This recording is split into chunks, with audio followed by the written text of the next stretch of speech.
नमस्कार, स्वागत है आप सभी का हमारे YouTube channel master media news में। प्लीज फ्रेंड, अगर आपको हमारी वीडियो पसंद आए तो हमारे चैनल को सब्सक्राइब करिए, लाइक करिए, कमेंट। वीडियो को लाइक करें, हमारे चैनल को सब्सक्राइब करें। कंपैरिजन में अधिक अच्छी तरह हो सकेगा, मेरा विश्वास है।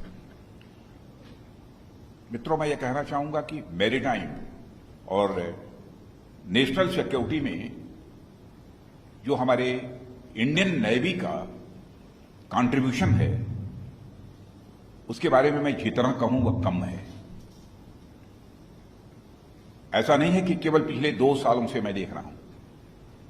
भारत सरकार में इसके पहले भी 5 वर्षों तक इस देश का गृह मंत्री, होम मिनिस्टर होने के नाते भी मैं बहुत ही गौर से इसको देखता रहा हूं, क्योंकि इस इंडियन नेवी के बारे में जितना कहा जाए वह कम है। और मैं ही नहीं, सिक्योरिटी रिलेटेड इश्यूज के संबंध में जिनको भी थोड़ी बहुत जानकारी होगी वो पूरी तरह से कॉन्फिडेंट होंगे। फ्यूचर में सबसे इंपॉर्टेंट रोल किसी कंट्री की सिक्योरिटी पे प्ले यदि कोई करेगा तो नेवी करेगी। देश की सुरक्षा में सबसे इंपॉर्टेंट रोल किसी का होने वाला है तो नेवी का होने वाला है। इसलिए मैं कहता हूं, आप हमारी नेवी ये हमारे देश की भविष्य है। देश ही सुरक्षित नहीं रहेगा तो फिर हम लोग क्या करेंगे। बराबर अपने इंपॉर्टेंट रोल प्ले किया है। 61 में गोवा मुक्ति का युद्ध हुआ था, उसमें भी आपने अपनी भूमिका निभाई थी। 71 में भारत पाकिस्तान का जो वार हुआ था तो उसमें भी आपका रोल। श्रीलंका, अदन की खाड़ी, मालदीव, इन सब सारे उसमें जो आपकी भूमिका रही है उसको बहुत डिटेल में जाकर मुझे बताने की आवश्यकता नहीं है। बहुत इंपॉर्टेंट रोल प्ले किया है। और डिप्लोमेटिक रिलेशंस के साथ बनाने में भी आपकी भूमिका रही है। इस बार तो मैंने देखा कि कोविड के दौरान भी आपका जो रोल रहा है और जो भूमिका आपने निभाई है उसकी प्रशंसा दुनिया के दूसरे देशों में हुई है। कुछ देश हमसे नजदीक आए हैं, वो आपका ही रोल रहा है।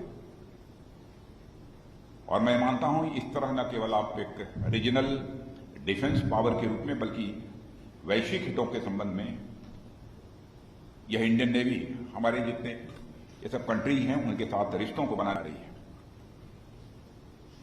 और सी पोर्ट्स के माध्यम से, मित्रों, मैं कहना चाहूंगा, सी पोर्ट्स के माध्यम से सुदूर अफ्रीका और आज के इंडियन ओशन रीजन के कई देशों के साथ हमारे व्यापारिक और सांस्कृतिक संबंध रहे हैं। और आज इन संबंधों को और अधिक बढ़ाने की जरूरत है। और यदि बढ़ाने की जरूरत है उसमें भी यदि कोई सबसे इंपॉर्टेंट रोल प्ले कर सकता है तो केवल इंडियन नेवी कर सकती है। मैं बात क्यों कह रहा हूं?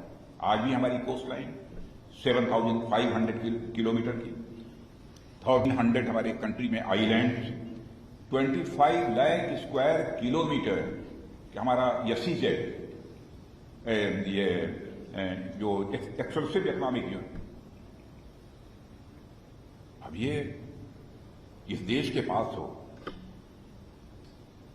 तो मैं समझता हूं कि उस देश के पास सब कुछ ईश्वर ने दिया है, परमात्मा ने दिया है, या कुछ कम नहीं दिया है।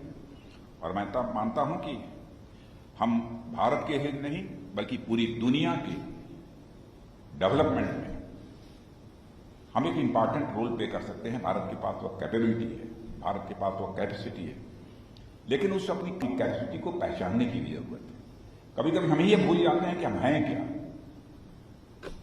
हम मान लेते हैं कि हम बहुत छोटे हैं, कुछ नहीं कर सकते, दुनिया की बहुत बड़ी बड़ी ताकतें हैं, उनके आगे हम कैसे खड़े हो पाएंगे।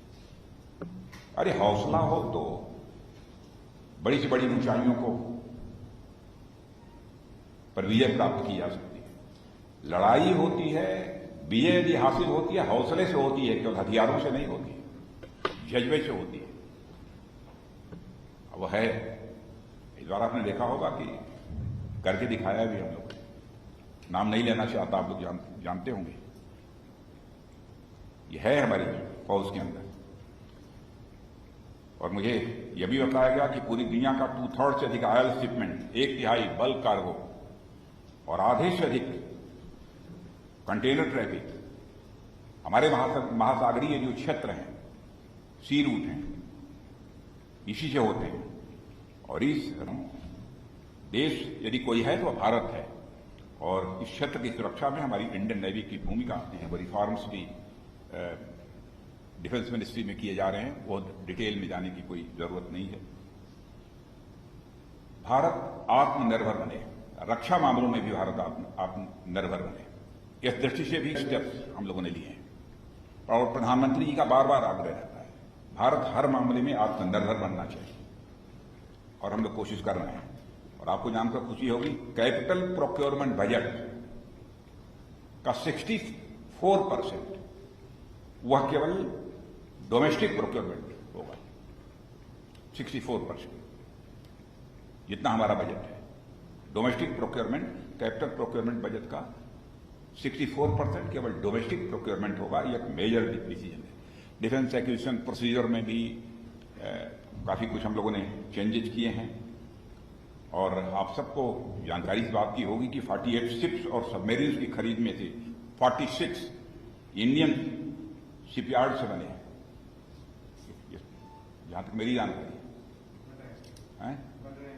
अभी बन रहे हैं। यह कोई छोटी बात नहीं है, बड़ी बात है।